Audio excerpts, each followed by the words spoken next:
Hello दोस्तों, मैं रश्मि आनंद, assistant professor political science. जैसा कि हमारा टॉपिक आधुनिक राजनीतिक विचारक पार्ट फर्स्ट चल रहा है, जिसमें हमने थॉमस हॉब्स को पढ़ लिया है जो समझौतावादी विचारक हैं, और आज दूसरा टॉपिक जॉन लॉक का है, ये भी समझौतावादी विचारक हैं। तो सबसे पहले हम इनका जीवन परिचय जान लेते हैं। इनका जन्म 29 अगस्त 1632 में सामरसेट शायर के रिंगटन नामक स्थान पर हुआ था, जो इंग्लैंड में पड़ता है। इनके पिता एक वकील थे, एडवोकेट थे। जब लॉक की 12 वर्ष के थे, तब इंग्लैंड में क्या हुआ था, गृह युद्ध चल रहा था, उस समय शुरू हो गया था। उनके पिता 1642 ईस्वी में पार्लियामेंट का समर्थन करते हुए उसकी पक्ष की ओर से लड़े। मतलब पार्लियामेंट का समर्थन किया इनके पिता ने, और उसका समर्थन करते हुए उन्हीं की ओर से लड़े पार्लियामेंट की तरफ से। 1652 ईस्वी में क्या हुआ, 1652 में ऑक्सफोर्ड ट्राहस चर्च कॉलेज में प्रवेश लिया इन्होंने। अब ये वहाँ पर एडमिशन लेते हैं ऑक्सफोर्ड ट्राहस चर्च कॉलेज में। 1656 ईस्वी में बीए कंप्लीट करते हैं अपना ग्रेजुएशन, तथा 1658 में एमए पोस्ट ग्रेजुएशन की डिग्री लेते हैं। उसके बाद 1660 ईस्वी में डेविड टॉमस से चिकित्सा शास्त्र का अध्ययन प्रारंभ किया। अब ये भी पूछा जा सकता है, डेविड टॉमस से क्या किया था, इन्होंने चिकित्सा का अध्ययन किया था, और शीघ्र ही वह एक कुशल डॉक्टर बन गए। 1666 ईस्वी में लॉक की मुलाकात ह्यूग दल के संस्थापक लॉर्ड एस्ले से हुई। अब ये ह्यूग दल के संस्थापक थे, और वे लॉर्ड एस्ले के निजी चिकित्सक बन गए। अब क्या हुआ कि ये लॉर्ड एस्ले से जब मिले तो उनके निजी चिकित्सक बन गए, उनका इलाज करने लगे। एस्ले के फ्रांस जाने से लॉक भी इंग्लैंड में भयभीत रहे। अब जब एस्ले चले गए, फ्रांस चले गए, तो इंग्लैंड में लॉक थे, तो लॉक को अपना जीवन जो है खतरे में लगने लगा। वो भयभीत रहने लगे, डर में रहने लगे। फिर वो भी क्या किए, हॉलैंड चले गए भागकर। जब एस्ले फ्रांस छोड़कर चले जाते हैं, तो लॉक भी क्या करते हैं, हॉलैंड चले जाते हैं। विलियम ने राजगद्दी पर बैठने पर लॉक को उसकी सेवाओं के पुरस्कार स्वरूप कमिश्नर ऑफ अपील का पद दिया, जिसे लॉक ने स्वीकार कर लिया। अब 1700 ईस्वी में क्या होता है, स्वास्थ्य की दुर्बलता के कारण लॉक ने क्या किया, सरकारी पद त्याग दिया जो विलियम द्वारा उनको प्रदान किया गया था। और 1704 ईस्वी में 72 वर्ष की अवस्था में उनका निधन हो गया। इन शासन पर 2 निबंध इन्होंने लिखा है, निबंध लिखी है, 2 ट्रेटिसेस ऑन गवर्नमेंट, लॉक की महत्वपूर्ण रचना है। वस्तुतः लॉक का यह ग्रंथ निरंकुशता पर प्रहार करता है, और 1688 ईस्वी की जो गौरवपूर्ण क्रांति हुई, उनके अनुरूप लोकतंत्र का समर्थन किया है। तो इन्होंने निरंकुशता पर प्रहार किया है और लोकतंत्र का समर्थन किया है। इसलिए एंजिल्स ने क्या कहा है, लॉक को गौरवपूर्ण क्रांति की संतान कहा है। ये इम्पोर्टेंट है, गौरवपूर्ण क्रांति की संतान एंजिल्स ने किसे कहा है, तो लॉक को कहा है। अब हम देखते हैं इनका लॉक के चिंतन को प्रभावित करने वाले कौन से कारक हैं, जहां से ये प्रभावित होकर अपना विचार देते हैं। तो 1688 की गौरवपूर्ण क्रांति जो हुई थी, और 1689 ईस्वी में पार्लियामेंट में पारित अधिकार पत्र, इंग्लैंड की गौरवपूर्ण क्रांति से लॉक ने स्वतंत्रता के विचारों को ग्रहण किया।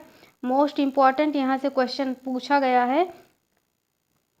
तो कहाँ से प्रभावित थे, जो गौरवपूर्ण क्रांति हुई थी 1688 में, और 1689 में पार्लियामेंट में पारित अधिकार पत्र, इंग्लैंड की गौरवपूर्ण क्रांति से लॉक ने स्वतंत्रता के विचारों को ग्रहण किया, जिसकी अभिव्यक्ति उसे व्यक्तिवादी विचारों में होती है। हुकर के दर्शन से ये वहाँ से प्रभावित होते हैं। हुकर के दर्शन से लॉक अत्यधिक प्रभावित थे। हुकर का कहना था कि सरकार क्या है, सामाजिक हित की प्रतिनिधि है, और इसलिए वह समुदाय के प्रति उत्तरदायी है। हॉब्स से प्रभावित होते हैं। हॉब्स के व्यक्तिवादी विचारों से ने भी लॉक को प्रभावित किया। अब वहाँ से भी ये प्रभावित होते हैं। इसकी स्पष्ट अभिव्यक्ति लॉक द्वारा व्यक्ति के लिए स्वीकार जन्मसिद्ध, स्वाभाविक तथा प्राकृतिक अधिकारों की विवेचना में होती है। अब उनकी अध्ययन पद्धति क्या है जॉन लॉक की? जहाँ हॉब्स की पद्धति दार्शनिक, तार्किक तथा व चिंतात्मक है। हॉब्स की पद्धति कैसी है? दार्शनिक है, तार्किक है और चिंतनात्मक है। वहाँ लॉक की पद्धति कैसी है? अनुभववादी एवं विवेकवादी है। कैसा? जो अनुभव करते हैं आप, महसूस करते हैं, और विवेक, जो आप विवेक लगाकर, दिमाग लगाकर करते हैं वो। तो लॉक की पद्धति क्या है? जो अनुभव द्वारा आप करते हैं, वो विवेक अपने मस्तिष्क का प्रयोग करके करते हैं। ये इन्होंने किया है, इनका अध्ययन पद्धति है। उनकी मान्यता है कि अनुभव ज्ञान का स्रोत है। क्या है? ज्ञान का स्रोत है। सभी अनुभव की उत्पत्ति संवेदना और प्रत्यक्ष बोध से होती है। जो आप संवेदना से करते हैं, प्रत्यक्ष जो आपके सामने होता है, आपने देखा है, महसूस करते हैं, आप अनुभव कर सकते हैं। इन स्रोतों से प्राप्त अनुभव मानव के मस्तिष्क में प्रवेश करते हैं तो बुद्धि द्वारा उसका विश्लेषण किया जाता है। इसके फलस्वरूप जटिल विचारों की उत्पत्ति होती है। लॉक ने इस अनुभववादी व विवेक मूलक पद्धति को अपनाकर राज्य की उत्पत्ति, राज्य के स्वरूप व राज्य व शासन संबंधी सिद्धांतों की विवेचना की है। अब लॉक के मानव संबंधी, स्वभाव संबंधी क्या विचार है? मानव स्वभाव संबंधी क्या विचार देते हैं, हम देखते हैं। हॉब्स की भांति लॉक के चिंतन का आधार मानव स्वभाव है। जैसा कि हॉब्स ने बताया था कि चिंतन का आधार क्या है? मानव स्वभाव है। उसी प्रकार लॉक भी कहते हैं कि चिंतन का आधार मानव स्वभाव ही है। जहाँ हॉब्स मानव को एकाकी, दीनहीन, पापी व पतित प्राणी मानता है। हॉब्स क्या करते हैं? कहते हैं मनुष्य एकाकी है, दीनहीन, पापी है, वह पतित प्राणी है, गिरा हुआ प्राणी है। वही लॉक मानव को एक विवेकशील व नैतिक प्राणी मानते हैं। एकदम इनके विपरीत चले जाते हैं, अपोजिट। लॉक के अनुसार मनुष्य अपनी प्रकृति से सामाजिक व नैतिक प्राणी है। पहले तो विवेकशील व नैतिक प्राणी है, मनुष्य अपनी प्रकृति से सामाजिक व नैतिक प्राणी है। और हॉब्स ने क्या कहा है? मनुष्य अपनी प्रकृति से असामाजिक प्राणी है। ठीक। और यही लॉक इनके विपरीत कहते हैं कि मनुष्य क्या है? सामाजिक व नैतिक प्राणी है। वह अपनी विवेक बुद्धि से एक नैतिक व्यवस्था की सत्ता स्वीकार करता है और उसके अनुसार कार्य करना अपना कर्तव्य समझता है। लॉक के अनुसार मनुष्य में क्या है? सहयोग, प्रेम, दया और स्वभाव, सद्भाव आदि गुण पाए जाते हैं। और यही हॉब्स क्या कहते हैं? मानव एकाकी, दीनहीन, पतित व पापी प्राणी है। और लॉक कहते हैं मनुष्य में सहयोग होता है, प्रेम, दया और सद्भाव, एक दूसरे के साथ मिलजुल के रहने की, ये सभी गुण पाए जाते हैं। लॉक मनुष्य स्वभाव के विचार गौरवपूर्ण क्रांति से प्रभावित हैं। जो लॉक का मानव स्वभाव संबंधी विचार है वो कहाँ से प्रभावित है? गौरवपूर्ण क्रांति से प्रभावित हैं। वहीं से प्रभावित होकर अपना ये विचार देते हैं। इन्हीं विचारों से प्रभावित होकर लॉक प्राकृतिक अवस्था को शांति, सद्भाव की अवस्था बताते हैं। लॉक कहते हैं प्राकृतिक अवस्था क्या थी? सो शांतिपूर्ण थी, सद्भाव की अवस्था थी। सब लोग आपस में मिलजुल कर रहते थे, एक दूसरे का सहयोग करते थे, वहाँ आपसी भाईचारे की भावना थी। और सरकार को जनता के प्रति ट्रस्ट बताता है और उदारवाद की नींव रखते हैं। इस प्रकार हॉब्स और लॉक के मानव संबंधी विचारों में बुनियादी अंतर है। वहीं हॉब्स क्या कहते हैं? प्राकृतिक अवस्था बहुत बेकार थी, वहाँ एकदम उथल पुथल, मार काट मची रहती थी, बहुत ही बर्बरतापूर्ण व्यवहार किया जाता था। इस प्रकार क्या है? जब इस प्रकार दोनों पूरा एकदम विपरीत है इनका, हॉब्स के अगेंस्ट है इनका कथन लॉक का। हॉब्स का मानो जंगली, पशु और भौतिकवादी है। अब हॉब्स का मानो जो प्राकृतिक अवस्था में वो कैसा है? जंगली है, पशु और भौतिकवादी है। वहीं लॉक का मनुष्य कैसा है? नैतिक व परोपकारी है, एक दूसरे की सहयोग की भावना रहती है। और हॉब्स क्या कहते हैं? मनुष्य जंगली प्राणी है, वो एक दूसरे को मारपीट मचाया रहता है, उत्पाती काम करता रहता है। अब इनका प्राकृतिक अवस्था संबंधी विचार क्या है लॉक का? लॉक भी हॉब्स की भांति प्राकृतिक अवस्था की परिकल्पना करते हैं। ठीक। ये भी प्राकृतिक अवस्था की कल्पना करते हैं, जहाँ हॉब्स मानव को स्वार्थी और झगड़ालू प्राणी मानते हैं।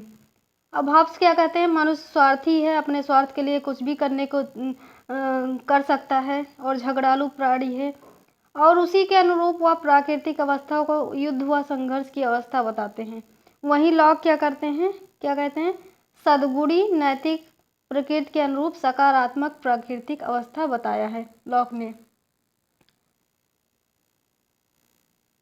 कि प्राकृतिक अवस्था कैसी है कि वहाँ मनुष्य जो है एक दूसरे के साथ घुल मिलकर रहते थे, वहाँ आपसी भाईचारे की भावना थी। लेकिन ये हॉब्स क्या कहते हैं कि वहाँ स्वार्थी झगड़ालू यही टाइप का व्यवस्था थी, लोग आपस में कटते मरते थे, युद्ध व संघर्ष की अवस्था थी। लॉक के प्राकृतिक अवस्था की विशेषताएं हैं। लॉक के अनुसार प्राकृतिक अवस्था सामाजिक किंतु प्राक राजनीतिक है। ठीक, वहाँ समाज तो विद्यमान था लेकिन परंतु राज्य नहीं था। समाज था लेकिन राज्य नहीं था। लॉक के अनुसार प्राकृतिक अवस्था शांत थी, सदिच्छा थी, पर वहाँ पारस्परिक सहयोग, लोग एक दूसरे का सहयोग करते थे और संरक्षण की अवस्था थी, आपस में लोग एक साथ मिलजुल कर रहते थे। प्राकृतिक अवस्था में सभी मनुष्य समान हैं, इक्वल वहाँ ट्रीट किया जाता था, क्योंकि सभी एक ही सर्वशक्तिमान और अनंत बुद्धि संपन्न सृष्टा की संतान हैं। इसमें सभी मनुष्य स्वतंत्र भी हैं और समान भी हैं। प्राकृतिक अवस्था का संचालन प्राकृतिक कानूनों के अनुसार होता है। वस्तुतः प्राकृतिक कानून नैतिक नियम हैं। प्राकृतिक अवस्था में मनुष्य को 3 प्राकृतिक अधिकार प्राप्त थे। ये कौन कौन है?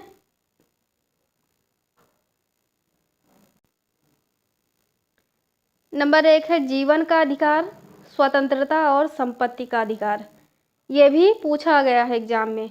तो प्राकृतिक अवस्था में जो लॉक ने प्राकृतिक अधिकार बताए हैं, राइट्स बताते हैं, वो 3 राइट्स हैं, जीवन, स्वतंत्रता और संपत्ति। अगर इसमें एक ऑप्शन और दे दिया जाए न्याय का, तो न्याय की बात लॉक ने नहीं की है। ये तीनों अधिकार मनुष्य को जन्म से प्रकृति द्वारा प्रदत्त हैं। इनमें सबसे अधिक महत्वपूर्ण जो संपत्ति का अधिकार है, जिसमें जीवन और स्वतंत्रता का अधिकार भी सम्मिलित है। तो सबसे महत्वपूर्ण अधिकार क्या है? संपत्ति है। प्राकृतिक अवस्था की असुविधाएं क्या थी? अब उसमें असुविधाएं भी बताया गया। असुविधा कौन कौन सी थी? जॉन लॉक के अनुसार प्राकृतिक अवस्था में आधारभूत असुविधाएं भी थी, जिसके कारण मनुष्य समझौते द्वारा राज्य की स्थापना करते हैं। ये आधारभूत असुविधाएं निम्नलिखित हैं, जैसे कानून की उद्घोषणा करने वाली संस्था अर्थात विधायिका का अभाव था, तो वहाँ विधायिका नहीं थी। कानून को लागू करने वाली संस्था अर्थात कार्यपालिका नहीं थी, और कानूनों के अनुरूप न्याय करने वाली संस्था अर्थात न्यायपालिका का अभाव था। जैसे लोकसभा, राज्यसभा और न्यायपालिका ये सभी अंग हैं, तो ये सभी जो हैं उस समय ये विद्यमान नहीं था, इसलिए वहाँ न्याय करने वाली संस्था नहीं थी, कानून बनाने वाली संस्था नहीं थी, कानूनों को लागू करने वाली संस्था नहीं थी, तो ये सब नहीं था। विधायिका का अभाव था, कार्यपालिका का अभाव था, न्यायपालिका का अभाव था। प्राकृतिक अवस्था की उपरोक्त कमियों को, ये जो सारी कमियां हैं, इसको दूर करने के लिए मनुष्य सामाजिक समझौते द्वारा राज्य की स्थापना करते हैं। अतः लॉक के अनुसार राज्य सत्ता की स्थापना मनुष्य के पारस्परिक भय से छुटकारा पाने के उद्देश्य से नहीं होती है, वरन किस लिए होती है? प्राकृतिक अवस्था में कुछ कठिनाइयाँ होती हैं, उसका निवारण व उद्देश्य करने के लिए किया जाता है। अब लॉक का सामाजिक समझौता सिद्धांत क्या है? तो लॉक के सामाजिक समझौता संबंधी विचार मानव स्वभाव और प्राकृतिक अवस्था संबंधी उनके विचारों पर आधारित है। लॉक के अनुसार मानव स्वभाव से सामाजिक व नैतिक प्राणी है, वहीं हॉब्स क्या कहते हैं? मनुष्य जो है स्वभाव से ही असामाजिक प्राणी है। तो डिफरेंस बताते चल रहे हैं ताकि आपका कंसेप्ट अच्छे से क्लियर हो जाए। प्राकृतिक अवस्था यद्यपि शांत, सद्भाव, पारस्परिक सहयोग व संरक्षण की अवस्था थी, फिर भी क्या था? इसमें कानूनों की व्याख्या, क्रियान्वयन व न्याय करने वाली संस्था अर्थात विधायिका, कार्यपालिका व न्यायपालिका का अभाव था। अब लॉक के अनुसार पहला समझौता जो है अस्थायी होता है, जो मानव व मानव के बीच हुआ, लोगों ने आपस में ही किया ये समझौता, जो अस्थाई था पहला, जिससे नागरिक समाज या राज्य की स्थापना हुई। द्वितीय समझौता जो होता है व्यक्ति व शासक के मध्य होता है, जिसमें सरकार की स्थापना होती है। या दूसरा समझौता अस्थायी रहता है। ठीक, तो दो समझौता होता है। अब लॉक के सामाजिक समझौते की विशेषताएं क्या हैं? यह समझौता व्यक्तियों की सहमति पर आधारित होता है। लोगों ने आपस में मिलकर एक दूसरे की सहमति ली, तो व्यक्तियों की सहमति से ही ये समझौता होता है। प्रथम समझौता जो होता है यह अस्थायी होता है, जिसे तोड़ने का तात्पर्य पुनः प्राकृतिक अवस्था में लौट जाना है, पहुंचना है। द्वितीय समझौता होता है सरकार की स्थापना होती है। फिर जो अस्थायी है, सरकार जनता के प्रति ट्रस्ट है, अर्थात सरकार का उद्देश्य क्या है? जनता की सुरक्षा और कल्याण करना है। प्राकृतिक अधिकार सुरक्षित है। व्यक्ति के 3 प्राकृतिक अधिकार हैं, जैसा कि हमने बताया, जीवन, स्वतंत्रता और संपत्ति का अधिकार व्यक्ति को इसमें प्राप्त होंगे। सरकार का दायित्व इन अधिकारों की रक्षा करना है। यदि राज्य या सरकार अपने कानूनों का निर्माण प्राकृतिक कानूनों के अनुसार ही करेंगे, तो प्राकृतिक कानूनों का महत्व बना रहेगा। इस प्रकार क्या होगा कि सामाजिक समझौता के माध्यम से लॉक संवैधानिक शासन या सीमित सरकार की स्थापना करना चाहते हैं। तो ये बहुत इम्पोर्टेंट है। लॉक ने क्या किया है? संवैधानिक शासन व सीमित सरकार की का पक्ष लिया है, उसकी बात की है। सामाजिक समझौते के माध्यम से सरकार के अंगों की स्थापना करते हैं लॉक। वह शक्ति पृथक्करण है सिद्धांत की शुरुआत भी करते हैं। लॉक समझौते के माध्यम से विधायिका, कार्यपालिका व न्यायपालिका की स्थापना करते हैं समझौते के द्वारा। ठीक, लॉक जो न्यायपालिका है वह विदेश विभाग को कार्यपालिका का अंग मानते हैं। लॉक क्या करते हैं? कार्यपालिका को विधायिका के प्रति उत्तरदायी बनाकर संसदीय शासन प्रणाली या राजनीतिक प्रभुसत्ता की नींव रखते हैं। अब लॉक क्या करते हैं? सामाजिक समझौते के माध्यम से समाज, राज्य व सरकार में अंतर करते हैं। लॉक आम जनता को विद्रोह का अधिकार भी देते हैं। ठीक, कि अगर जो शासक है इनके हित में काम नहीं करेगा, इनके अधिकारों की सुरक्षा नहीं करेगा, तो आम जनता क्या है, एकजुट होकर शासक के विरुद्ध विद्रोह छेड़ सकती है, उनके खिलाफ आवाज़ उठा सकती है। लॉक के सामाजिक समझौते का मूल्यांकन अब हम देखते हैं। निम्न आधारों पर किया गया है इनकी आलोचना, जो सामाजिक समझौता सिद्धांत दिया है। लॉक का सामाजिक समझौता सिद्धांत जो है वैज्ञानिक रूप से सिद्ध नहीं होता है। ठीक, तो ये वैज्ञानिक रूप से सिद्ध नहीं होता। लॉक न्यायपालिका को कार्यपालिका का अंग मानते हैं। लॉक के क्रांति संबंधी विचारों की भी आलोचना की जाती है। विद्वानों में समझौते की संख्या के संबंध में भी विवाद है। लॉक के प्राकृतिक अवस्था संबंधी विचार भी अनैतिहासिक हैं। अब उपरोक्त जो ये कमी बताई गई है, आलोचना की गई, इसके बावजूद भी लॉक का जो सामाजिक समझौता का महत्व है निम्न रूपों में है। क्या है कि वह संवैधानिक शासन की नींव रखते हैं, संसदीय शासन प्रणाली की नींव रखते हैं और व्यक्ति के अधिकारों की रक्षा करते हैं, और वह शक्ति पृथक्करण सिद्धांत की नींव रखते हैं, जो आज के शासन व्यवस्था में देखा जा सकता है। पूरी तरीके से शासन प्रणाली जो है लगभग इसी पर ही बेस्ड है। लॉक के राज्य संबंधी विचार क्या हैं? लॉक के अनुसार राज्य व सरकार की उत्पत्ति सामाजिक समझौते द्वारा हुई है। कैसे हुई है? सामाजिक समझौता जो लोगों ने किया है। प्राकृतिक अवस्था की असुविधाओं को दूर करने के लिए मनुष्य द्वारा सामाजिक समझौते के माध्यम से राज्य का निर्माण किया जाता है। राज्य की निम्नलिखित विशेषताएं हैं। क्या है? राज्य सहमति पर आधारित हुआ, कि लोगों ने आपस में मिलकर सहमत की, तो उसी पर राज्य आधारित है, उसी पर राज्य की स्थापना हुई। राज्य जन कल्याण का साधन है। राज्य सीमित और मर्यादित है। राज्य का स्वरूप वैधानिक है। सहिष्णु राज्य की स्थापना करता है। ठीक, लॉक के प्राकृतिक अधिकार संबंधी क्या विचार है? अब प्राकृतिक अधिकारों की अवधारणा लॉक के राजनीतिक दर्शन का आधार है। Most important. ठीक, लॉक के प्राकृतिक अधिकार संबंधी जो इनका विचार है, वो पूरा इनका जो राजनीतिक दर्शन है वो उसी पर ही बेस्ड है, प्राकृतिक अधिकारों की अवधारणा पर ही। लॉक के अनुसार प्राकृतिक अधिकार जन्म द्वारा प्रकृति प्रदत्त है कि मनुष्य को ये जन्म द्वारा ही प्राप्त हो जाते हैं। प्राकृतिक अवस्था में भी ये अधिकार व्यक्ति को प्राप्त थे। सामाजिक समझौते द्वारा स्थापित राज्य का प्रमुख उद्देश्य क्या है? प्राकृतिक अधिकारों की रक्षा करना। जो हमें प्राकृतिक अधिकार मिले हैं जन्म से, उसकी रक्षा करना किसका काम है? राज्य का।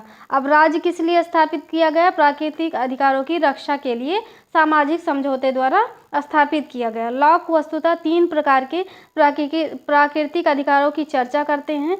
अब ये पूछा जाता है, पूछा गया है, क्वेश्चन आया हुआ है। नंबर 1 है जीवन का अधिकार, दूसरा स्वतंत्रता का अधिकार है, तीसरा है संपत्ति का अधिकार। अब जीवन का अधिकार, मनुष्य को जीवन का अधिकार प्राकृतिक रूप से प्राप्त होता है। प्रत्येक व्यक्ति को अपनी आत्मरक्षा का अधिकार है। स्वतंत्रता का अधिकार, स्वतंत्रता के अधिकार से तात्पर्य है अपनी इच्छा के अनुसार कार्य करना तथा किसी अन्य की इच्छा के अनुसार कार्य करने के लिए बाध्य न होना। कोई आपसे ज़बरदस्ती काम करा ले या आप किसी के अंडर में काम करें तो आप जो है जो करना चाहें वो कर सकते हैं, आप पर कोई बाहरी दबाव ना हो, आप अपना काम करने के लिए स्वतंत्र हैं।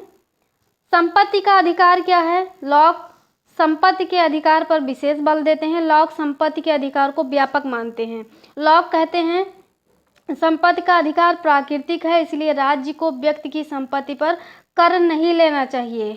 ठीक, जो व्यक्ति की संपत्ति है उस पर राज्य को कर नहीं, जो टैक्स दिया जाता है ये नहीं लेना चाहिए। लॉक के अनुसार संपत्ति 2 प्रकार की होती है। नंबर 1 सार्वजनिक संपत्ति होती है और एक निजी संपत्ति जो आपके पास है इस समय।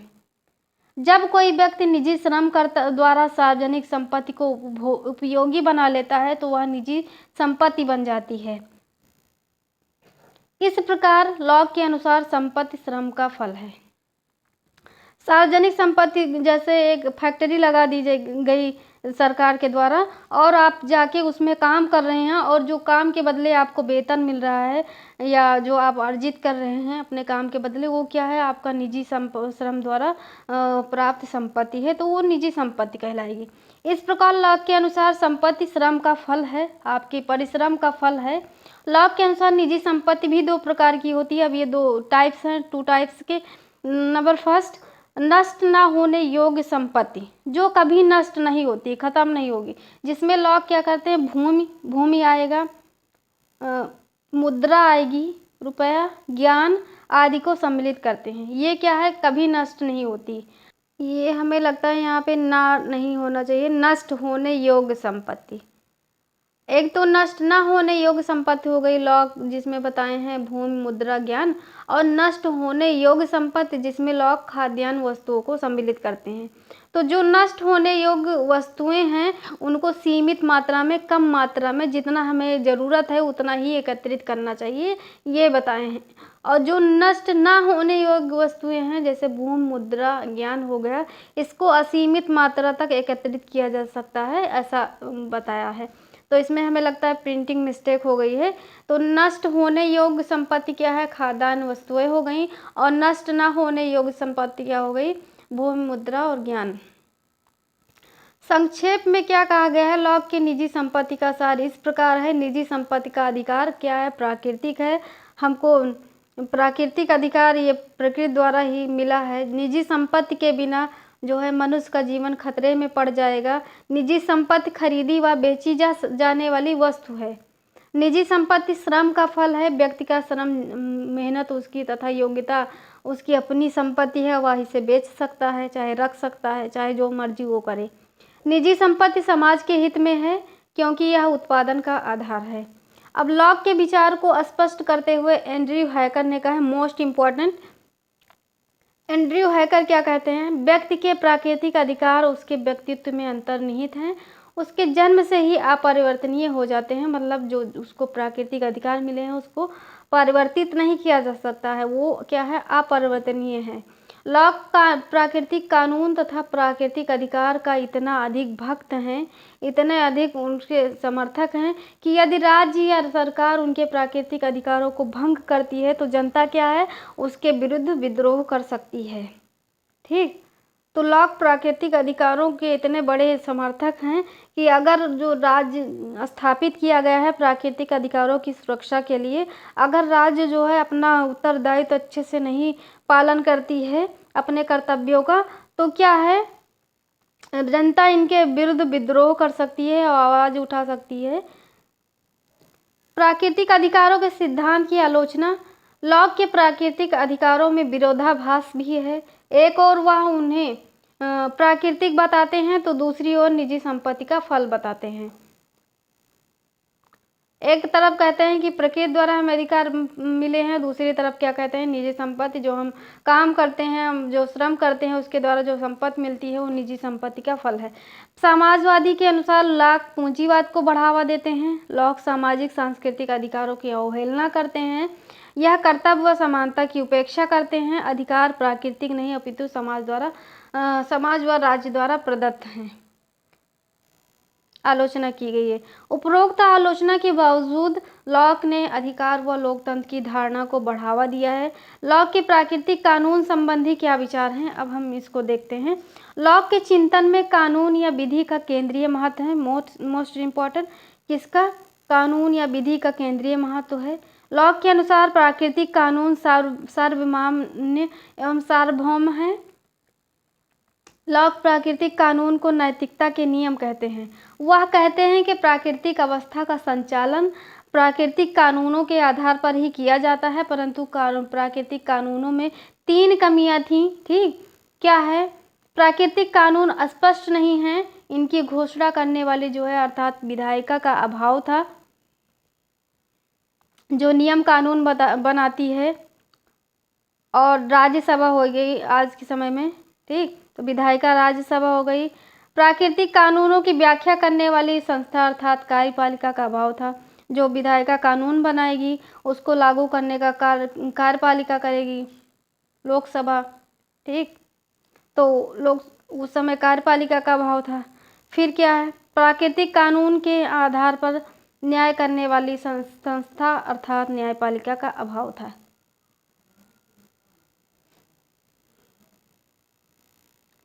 सामाजिक समझौते के बाद स्थापित राज्य के कानून भी प्राकृतिक कानून के अनुरूप होने चाहिए। इस प्रकार लॉक प्राकृतिक कानून की अवधारणा के माध्यम से संवैधानिक शासन की नींव रखते हैं।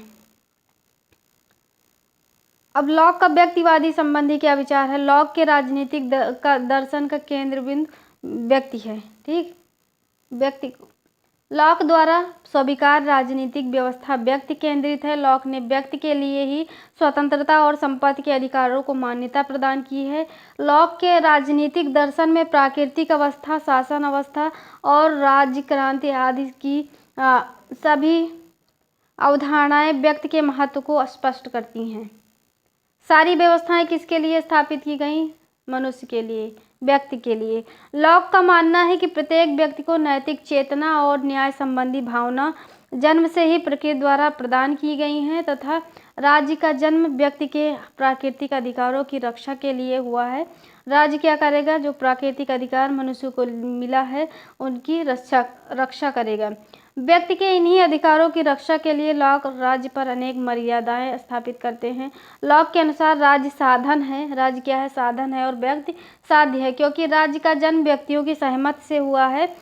अब ये जो लेवियाथन था, ये बुक लिखी है हॉब्स ने, जिसमें लेवियाथन को कहा है एक समुद्री राक्षस है, जिसमें लोगों ने आपस में समझौता करके इसको अपने जो अधिकार थे सौंप दिए और अपनी सुरक्षा का उत्तरदायित्व इसको दे दिया लेवियाथन को। और लेवियाथन जो है, जिस पर किसी भी प्रकार का दबाव नहीं है, उस पर कोई आवाज़ नहीं उठा सकता, वो सर्वोच्च है और किसी भी कानून सब कानूनों से ऊपर है। तो लेवियाथन में जहाँ वो असीमित अधिकार उनको प्राप्त हैं। ठीक, लेवियाथन को, तो लेवियाथन के अनुसार यहाँ पे कहा गया लॉक द्वारा स्वीकार राज्य जो था असीमित अधिकार वाला संप्रभु राज्य नहीं है। और असीमित अधिकार वाला संप्रभु राज्य क्या है, लेवियाथन के अनुसार जो वहाँ पे व्यवस्था थी लेवियाथन के अंदर में, तो वो असीमित अधिकार था। बल्कि राज्य के अधिकार क्या है, कैसे होंगे चाहिए लॉक के अनुसार, सीमित तथा सीमा तक सीमित हैं। जहाँ तक समाज अथवा बहुमत द्वारा उसे प्रदान किए गए हैं। लॉक का यह भी मानना है कि व्यक्ति राज्य की सदस्यता ग्रहण करने के लिए भी स्वतंत्र है, अर्थात राज्य की सदस्यता व्यक्ति की इच्छा पर निर्भर करती है। व्यक्ति की सहमति से ही राज्य को अधिकार प्राप्त होते हैं, इसलिए लॉक व्यक्ति को सरकार के विरुद्ध क्रांति का अधिकार भी देते हैं। लॉक के विचार व्यक्ति केंद्रित होते हुए भी अतिवादी नहीं है। वह व्यक्ति से पूर्ण संपन्न नहीं मानता है, क्योंकि उनके अनुसार सामाजिक संविदा की धारणा में बहुमत शासन का सैद्धांतिक अधिकार अनिवार्य रूप से सम्मिलित है। अब इसका तात्पर्य क्या हुआ? यह है कि व्यक्ति विशेष को बहुमत के निर्णय का पालन करना चाहिए, यह एक अनिवार्य शर्त है। किंतु यदि व्यक्ति के प्राकृतिक अधिकारों का हनन हो रहा है तो बहुमत को भी उसे इस अधिकार से वंचित करने का अधिकार प्रदान नहीं किया जा सकता। यहाँ पे ये कहा गया है।